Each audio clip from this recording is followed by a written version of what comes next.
Happy New Year, everybody. Welcome to System Covers Live. I'm David Wilson, and we're back again with another Friday stream. We get together as a community and talk about whatever topic I've come up with. Not at the last minute today, but at least I'm here at the last minute, or like, let's say 15 minutes after the last minute, trying to do things I shouldn't be doing as usual, because that's what I do when trying to be a professional live streamer. Not really a professional live streamer. I'm just a person who likes to talk in front of a camera once a week, but yeah, I was basically trying to rewrite my stream overlay that you see up here when someone says something in the chat. I was trying to rewrite my stream overlay in Sigil, the language I've been working on, the scheme, basically the scheme implementation I've been working on for the last maybe month and a half now.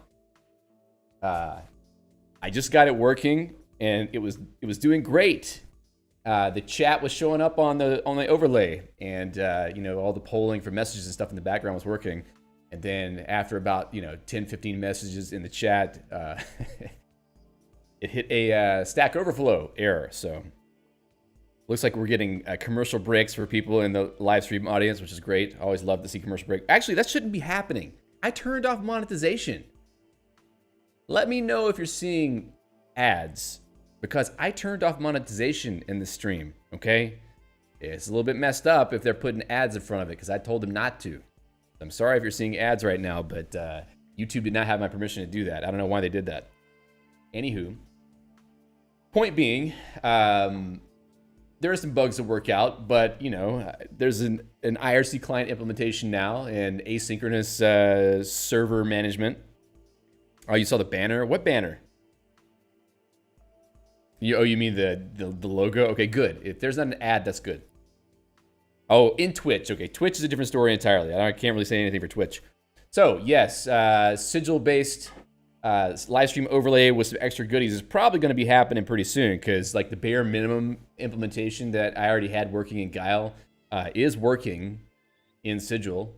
And if you don't know what I'm talking about, let me just go over to the other computer for a second here and just pull it up. Got a lot of stuff in here. usesigil.org. Anyway, this is my little passion project that is mostly written by Claude Code, but I'm doing a lot of work to make this thing happen, so I take full credit for what it's producing. Anywho, it's just a scheme implementation that is at least fun for me to work on. I don't know if it's fun for anybody to use yet, but it has quite a lot of stuff in it. If you go look at the reference, library reference, there's quite a lot of libraries in here. Some of these probably aren't so useful to you, but there's some stuff that you probably would recognize and want to use. Part of Geeks gang, maybe later, who knows. Anywho, the point being is that you're going to see some changes in the stream overlay stuff soon, because there's some ideas I've had for a while that I haven't really gotten around to that I will be able to do now, because I have the necessary tooling to do it. So that should be fun. And then maybe Ashraz won't have to come here and copy messages between YouTube and IRC the whole stream. Which I'm glad he's not here right now, and he's like probably having a good time somewhere, taking a break and not trying to copy messages for people in the chat. I appreciate him doing that, but I also feel bad every time he has to do it. He takes it upon himself to help me out because he knows how hopeless it all is. All right. So yes, Happy New Year to everyone. I hope you all had great holidays. I think I've had enough holidays for now. I'm good. I've had enough. I'm ready to like have a normal person schedule again, and I just have things happening all the time that I have to go to, or like, you know, stuff that I have to eat. You know, eating is not bad, but like, you know, eating big meals and eating like, you know, cookies and sweets and stuff all the time, you know, it just gets a little bit old. I'm ready just to starve myself again for the sake of beauty, you know, because I'm obviously walking the catwalk at Fashion Week and things of that nature. I don't know why I said that. Gunn says, where did it get its name from? There aren't any sigils like in Perl. And Faith says, sigil is a synonym of symbol. Lisp is a symbolic language. Yes, that is right. And it's also a mystical symbol of power. I mean, it's kind of like it's like a thing that is powerful. It has inherent power. I don't know. Like, I'm not saying that for sigil itself. I'm saying that for like Scheme and Lisp, you know? So it's cool. It just sounds cool, you know? I like the name. Let me say hello to the people who are here so far. I can't scroll up. But I know I saw Gun, Infreak, Peter, Glenn, Fade, Cal, Auntie. Who else? Someone else was above at the very beginning, and I probably missed their name. Sorry if I missed your name. Also, I see Mike. Hey, Mike. And hello to Discordianism. Mike says, I guess I should look at your Sigil video, but what was the reasoning for writing Sigil? Well, I don't have a video per se on it yet. There will be one probably at some point, but it will be more in the vein of like a really basic Scheme tutorial, like really basic scheme tutorial, something that someone can go onto the actual website and do, because there is a website that is kind of a little bit broken right now. If I can find my cursor again, all this fancy page switching. If you go to the main page and hit try it, there's a little demo area. It says that it couldn't load a library. I'm looking into that, but you actually can run the code here. So you could open the examples in this little drop down. Like the JSON example, you can hit run and it will run it and print the output. So yeah, you can go check that out. And that's probably what I would do if I was to like, you know, do a really simple Scheme tutorial video or something. I would just have them go to that site and try it out. Let's see, where was that question? I know I saw that before.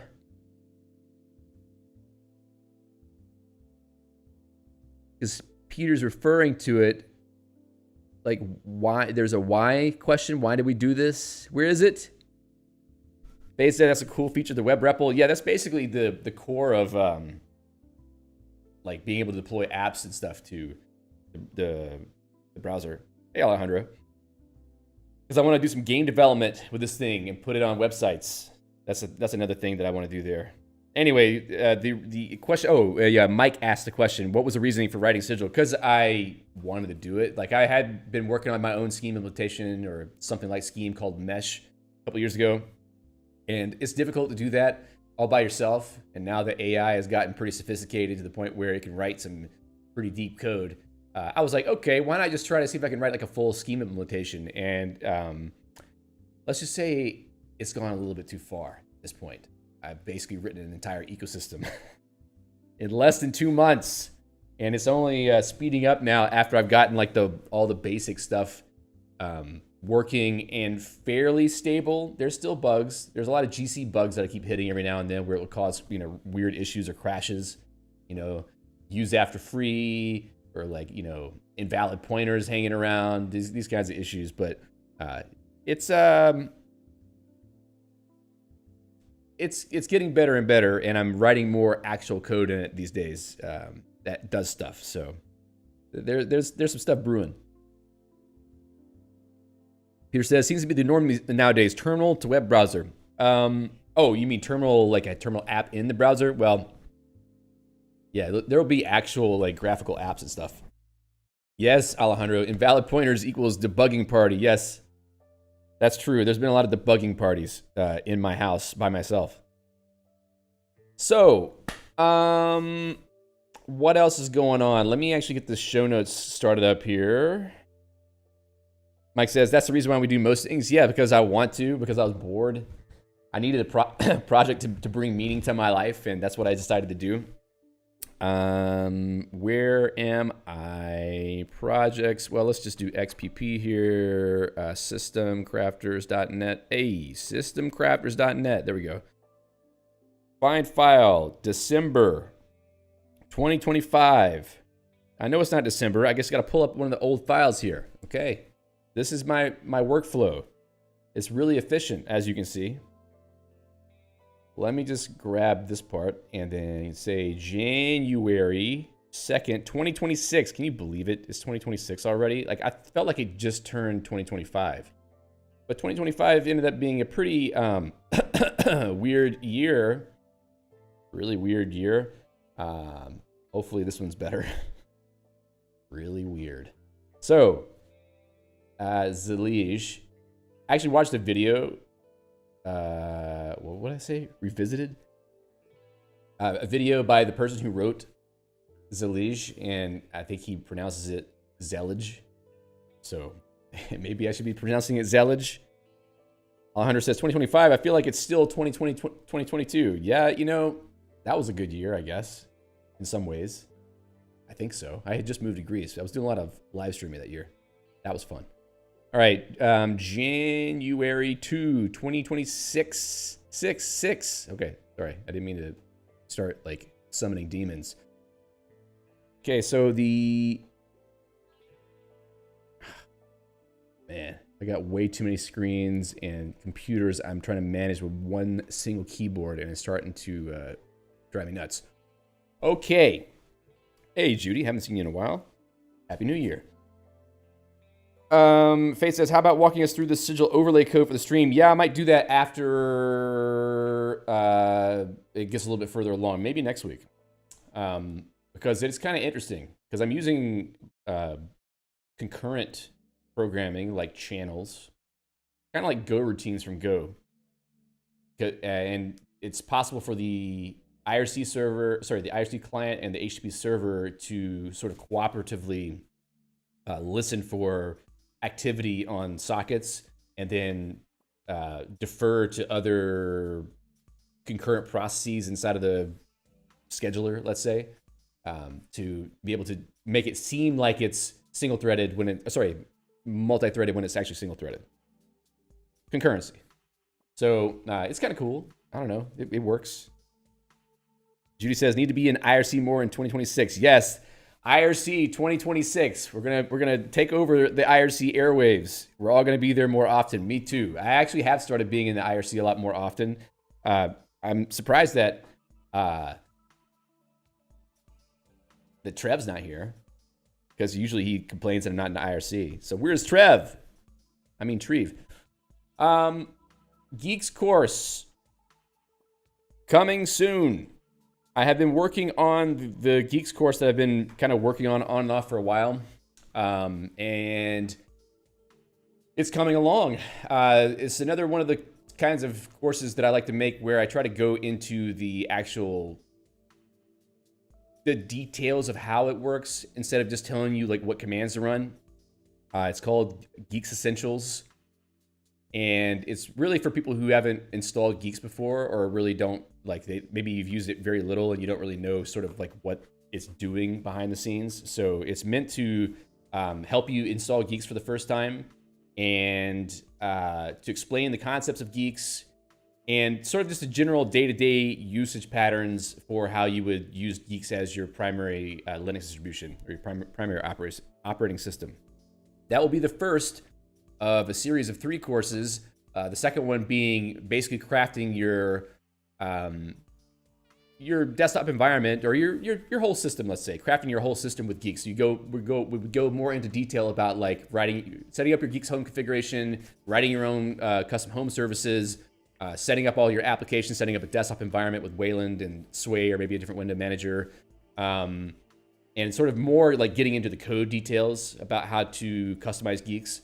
And then a third one would be like, how do you actually use Geeks for deploying a server? So kind of like a progression from just how do I get Geeks on my machine, then how do I use it effectively and customize it so that I really feel like it's mine, and then how do I use it for things more than just like, making my computer look cool. So That's all coming in the upcoming months. The first one, though, I think should be out by the end of January or early February, because like I've gotten a lot of the content written for that one, but I need to record the videos, and I probably need to run it by some people first just to make sure that the way I'm covering things is effective. And I need to get the installation walkthrough button down. Obviously, there's the video that I already have about how to install Geeks. Installing Geeks is a complete GNU Linux system or something like that, whatever that was, that I made a few years back. That one still works, but the image that I would automatically generate that has the non-Geek stuff built in is kind of not necessary anymore, because the non-Geeks community produces their own installation image. So I'm trying to use that as the gold standard now, and just try to come up with an installation flow that just works with the stuff that's already done by the community, so that it's a bit more timeless and easy to follow, I guess you could say. So look for that soon. I'll probably have some more details next week about like, I don't know if I'm gonna do like a pre-sale type thing, like just for people who want to go ahead and get in before I get the thing completely launched. But I'm doing a few different things at the same time. Like I'm trying to finish up the course material there, and I'm also trying to get the new course system set up on the main System Crafter site, so you can go there to look at it, because I used to have a different site that I use for that. So there's multiple things happening at the same time. Anyway, point being, that's coming. I'm actually really excited about it, because I enjoy making courses, and I haven't done one since I finished the Guile course. I mean, I did the Get Good workshop, which I never finished making into a pre-recorded course, but that one will come too, because I'm kind of getting back into the groove of things. Now that I've got, gainful employment, I need a way to procrastinate. So working on a course, it seems like a good way to do that, and also making a scheme implementation for no reason. Fade says, I will take this course. Well, that's awesome. I'm glad to hear that you are interested, at least, Fade. Okay. Braxton says, what course is this new one? It's going to be the Geeks Essentials course. It's basically like getting set up with Geeks for the first time and understanding the core concepts, how it works. And Braxton says, how is Greece? It's a place in the world where I live. I mean, there's nothing really that special about it. It's super cold right now. That's all I can tell you. Like, it's way too cold. Glenn says, Get Good was very good. Thank you, Glenn. Glenn is the one person who's always hyping up my courses, and I really appreciate that. I like it too. I want to get it out into an actual course material, because I think it's fun. Like the way that we covered it, kind of going deep into the guts of Git. Useful. I think it's pretty useful. Easier to learn how to use it, I think.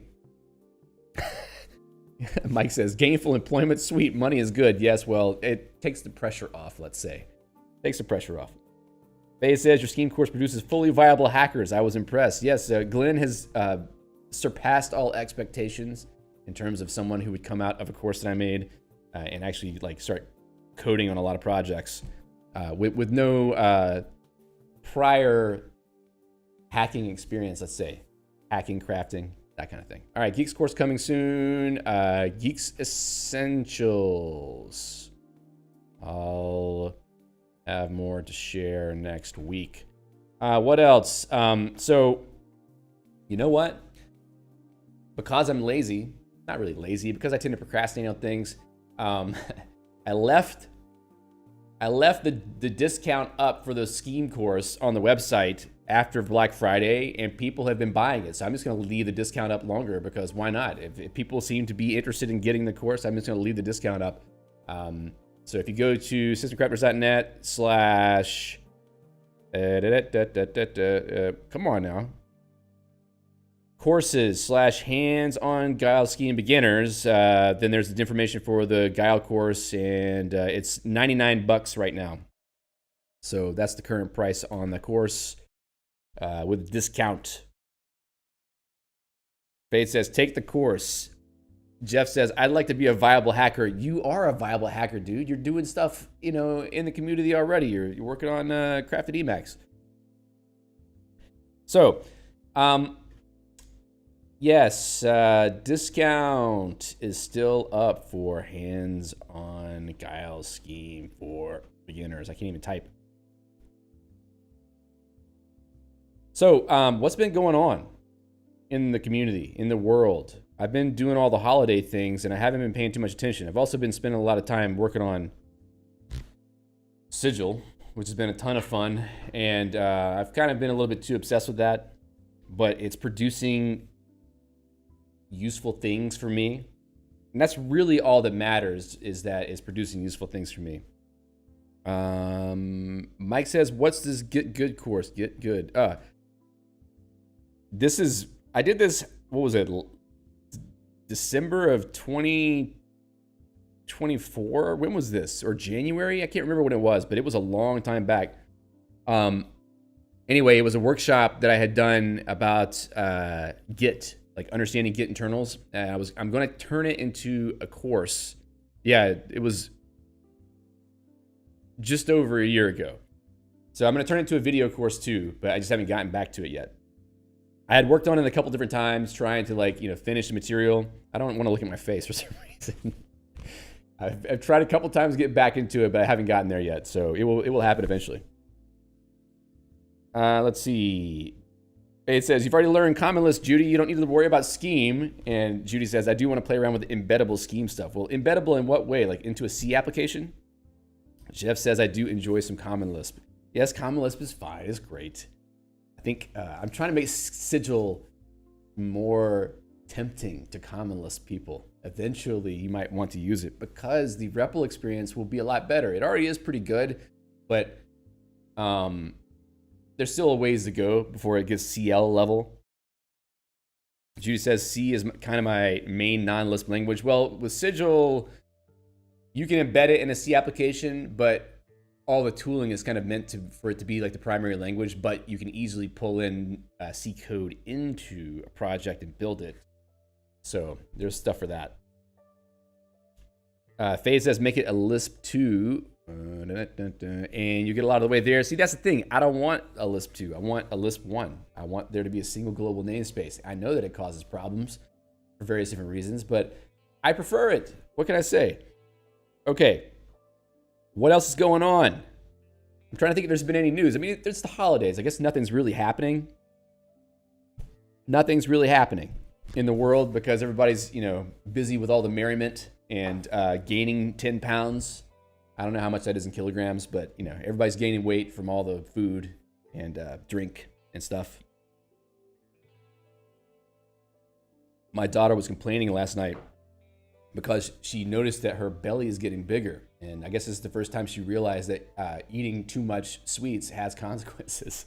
So we're learning new things in the family, it seems.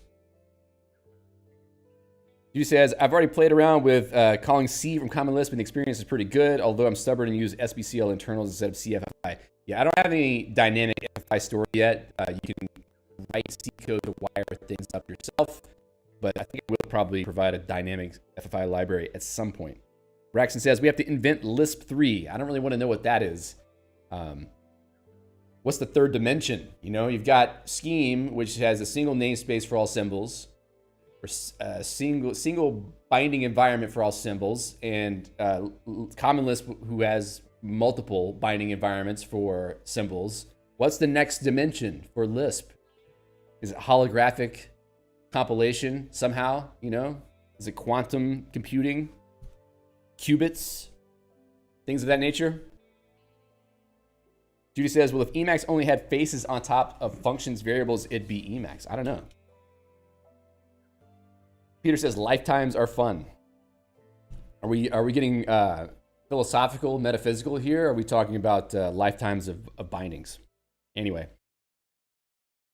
I've been spending way too much time working on a language lately. You can tell all my jokes are language related.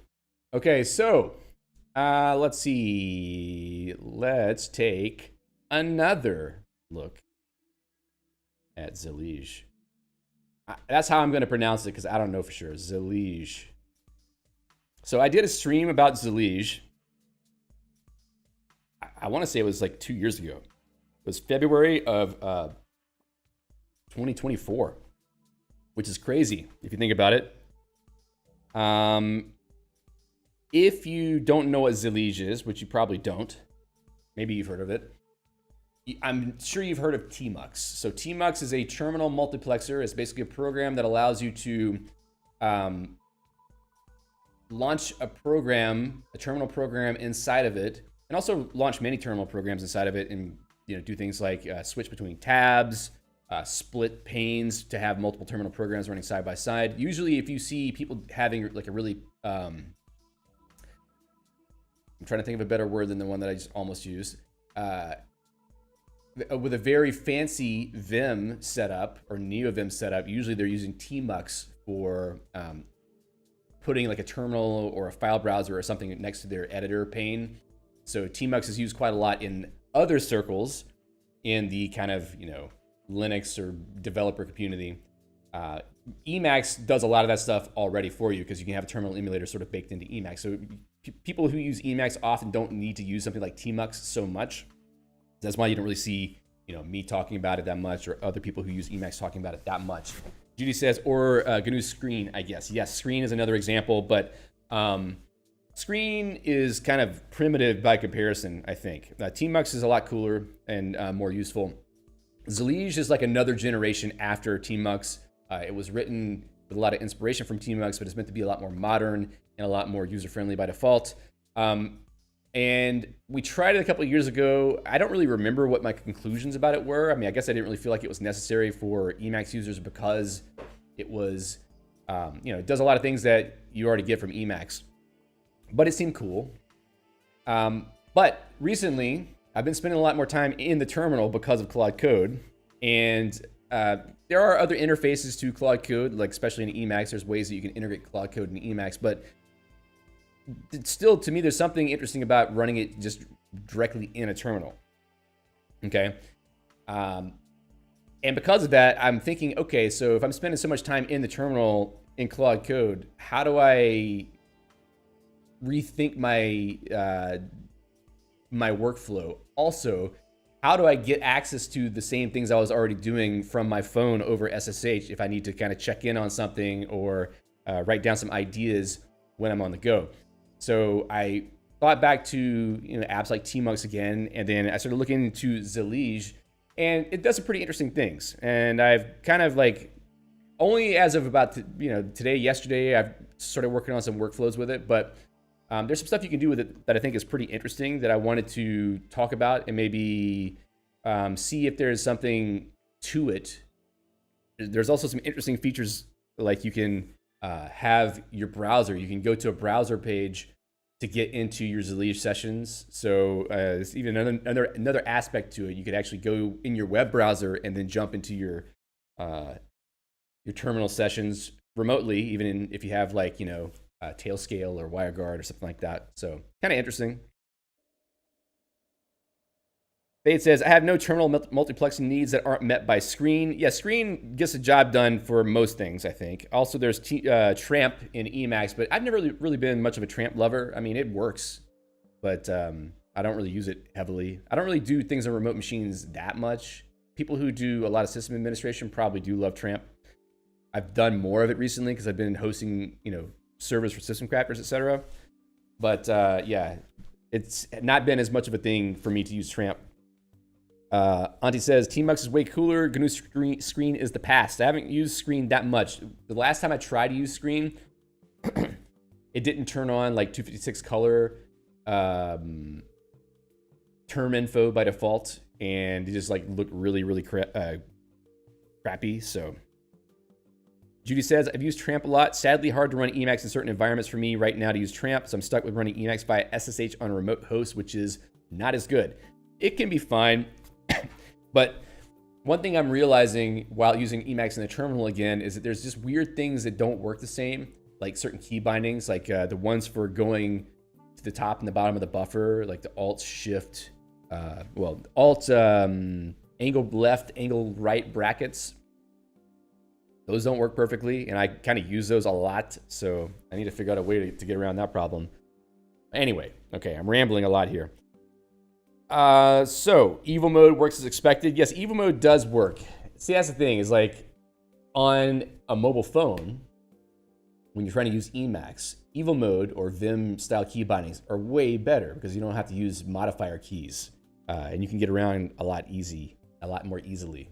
But I've broken away from using evil mode a couple years ago now, so I'm not really going to try to get back into using that. If I were to do that, I would probably just try to use Vim instead, or NeoVim, which I know it sounds crazy, but I've thought about it.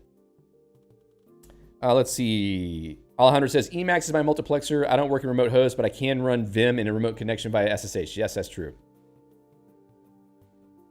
Okay, so Zellij. The nice thing about Zellij is if you download it, if I can find my cursor again, if you download it, you can just run it directly. You don't have to do anything special. You don't have to install it. Just download it. So I'm just going to download that Zellij build, and it's there. I can go over to my downloads folder. And then Zellij. I'm going to unzip that thing. And then now we got our Zellij binary here. So now that we've got that, let me see. Do I actually have a bin folder somewhere? .bin, is that wired up? Yes, it probably is wired up. So I'm going to move that Zellij file over to my bin folder. So downloads, I'm going to rename that over to, whoops, home David Will bin. And then go into shell and then Zellij help. All right, it's in there. Cool. All right, so I can just open up terminal in that case and then type in Zellij. And now it's brought us into a Zellij session, which kind of looks a little bit garish to me by default. Not the greatest color set, I say, by default. And also all these little arrow bars just really reminds me of those customizations you would see in Vim like 15 years ago, like the telephone bar or whatever those were that had the kind of arrow funky bars at the bottom just to make it look cool. There's a few of those in Emacs land too. I'm not really a big fan because I just think it's like too visually distracting. So I figured out some ways to cut all that stuff out, and I'll show you in a minute. Alejandro says, unexpected keyboard from F-Droid works great in Android to use Emacs. Honestly, I'm using the normal keyboard that I use. It's a Futo Android keyboard. Yeah, it's this keyboard. It's nothing special. Like, it's just a normal keyboard. It's kind of like SwiftKey, but without all the Microsoft analytics tracking built into it. If you've ever heard of Louis Rossmann before, the guy who's on YouTube, kind of repairs computers or whatever, I think he's behind this. Anyway, I use that with, like, there's a little extra bar of buttons you can make show up in the Termux program in Android, and that does enough for me. I think it works pretty well. Anyway, Zellij. So welcome to Zellij 043.1. What's new? Web client, multiple pane select. If I click on these, what happens? Oh, okay, that's cool. Includes a web client allowing you to share sessions in the browser. We might try this and just see how well it works. I'm kind of curious about it. Haven't tried it yet. Allows you to bookmark sessions. Built-in authentication. Can be used as a daily driver, making your terminal emulator optional. That's kind of interesting if you think about it. It's completely opt-in. Cool.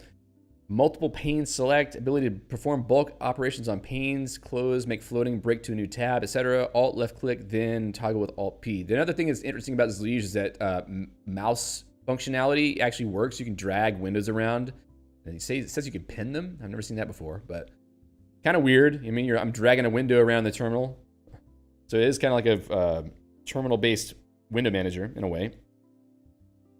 So go back. Key tooltips for the compact bar. This is something we'll take a look at because I did look at this and it's kind of nice. The reason why this bar is here at the bottom is to remind you of all the key bindings, which to me is kind of pointless. I don't want to know all the key bindings all the time because after I get familiar with the software in the first hour that I'm using it, I don't need the key bindings all the time. But I would like to be able to call them up when I need to. And that's what this tooltip thing is about, which we'll see in a minute. But I've also turned that off by now too because it just gets in the way. Stack key bindings, stack panes, that's kind of cool. Performance improvements, sure, great. All right, so we launched Zellij. It automatically creates a new session with a generated name, Vitreous Viola, which is cool, I guess. And you can jump into running sessions by those names. So if I were to go, well, I could do it from here, Zellij, LS, it tells me that there's Vitreous Viola. If I were to open up another Zellij in another terminal, This one is Vitreous Ukulele. If I do the same ls again, you'll see that they're both open, and I can even switch between them. I can say, what is it?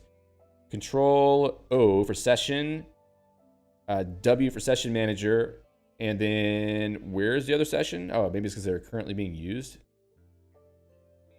Huh. That's interesting. Control O, W. There it is. Okay, if I switch to Vitreous Viola, then both of these will basically be looking at the same editor at the same time, or the same view. Anyway, that's kind of pointless. The real point being that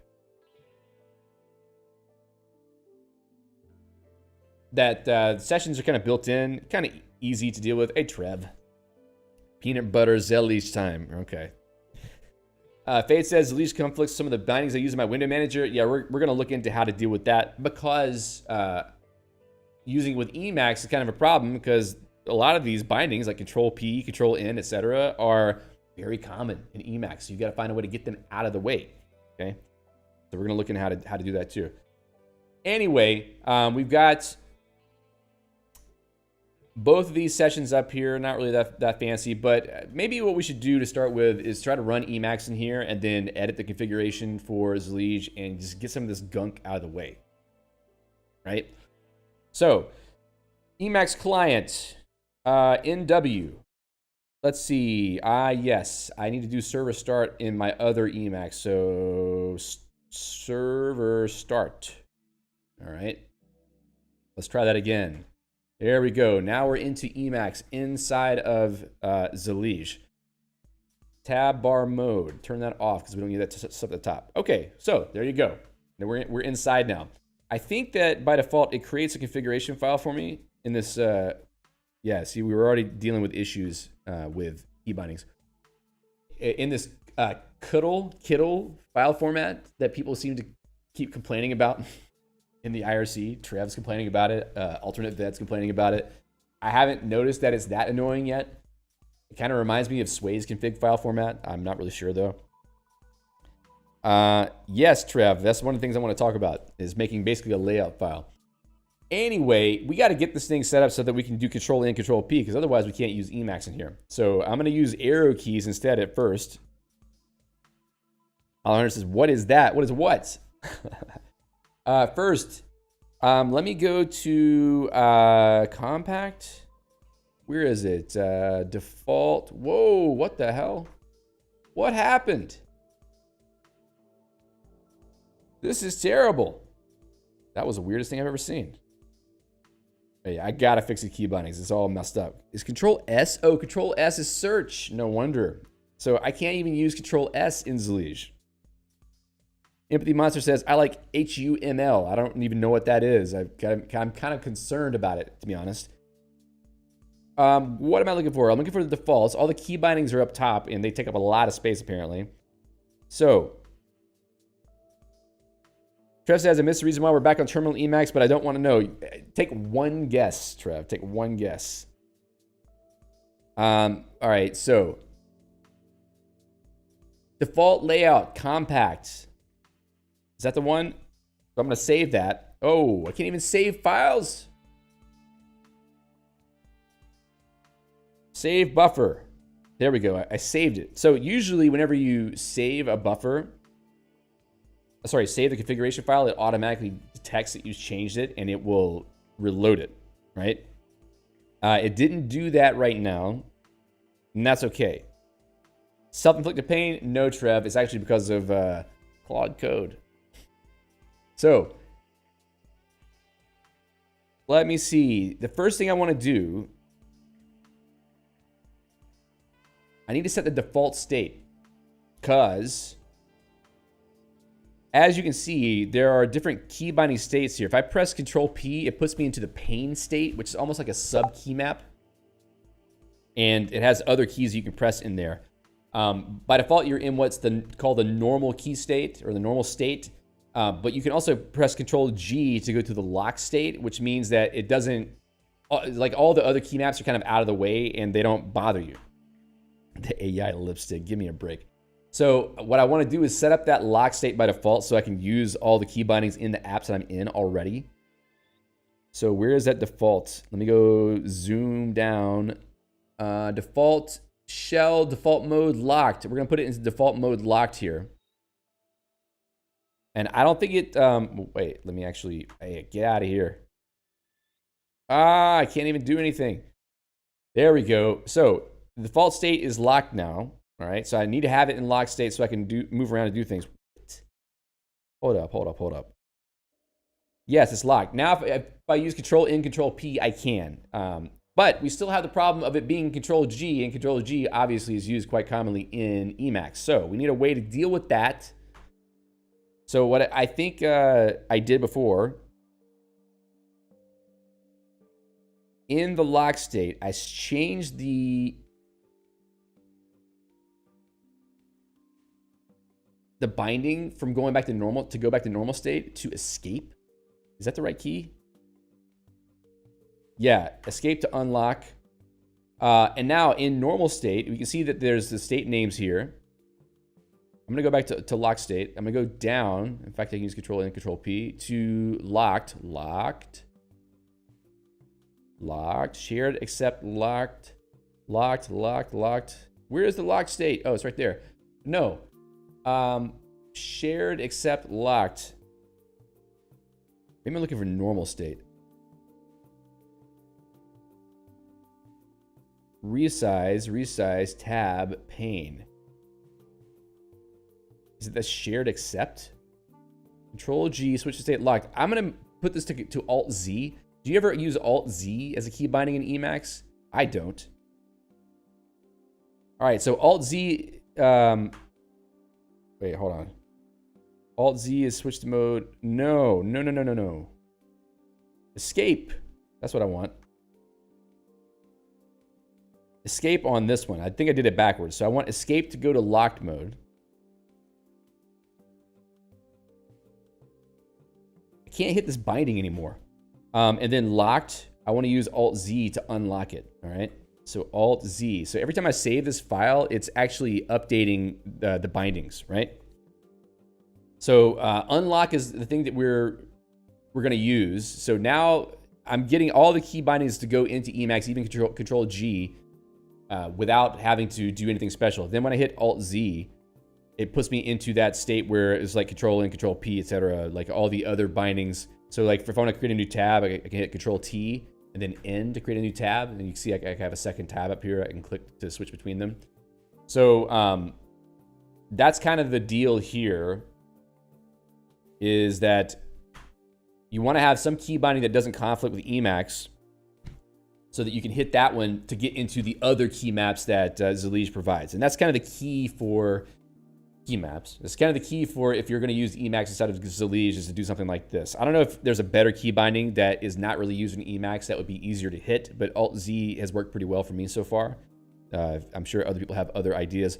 But you have to be careful, though, because some key bindings don't work the same internals as they do in graphical Emacs, like Control semicolon or Control caret and other things like that.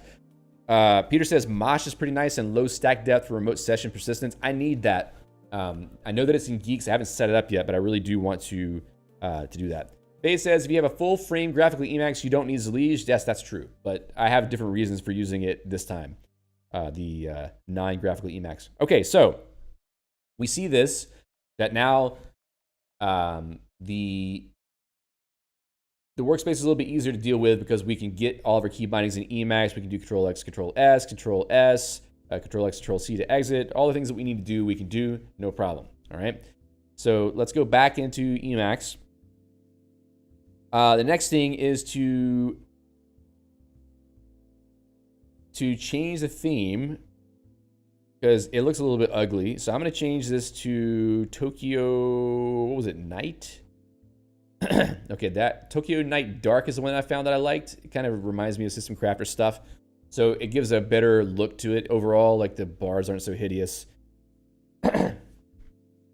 And that's nice, sure, that's great. The other thing is we need to change that bar. So we got the compact layout, which is fine. I really need to figure out how to get to that. Let's see.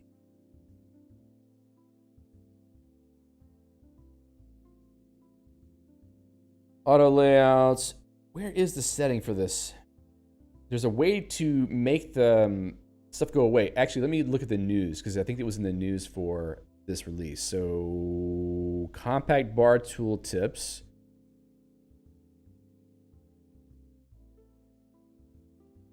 Key tool tips. So compact bar location. Where was that? Compact bar. Is it that one? Compact bar location. About locations, Zellij, about. Let me see.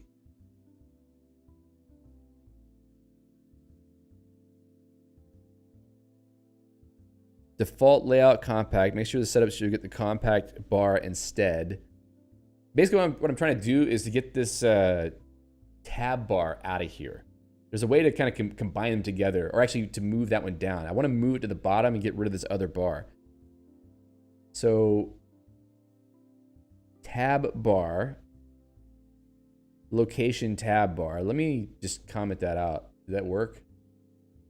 It says you need to restart this to take effect. Okay, status bar, location status bar. And which one is the status bar? Tab bar mode.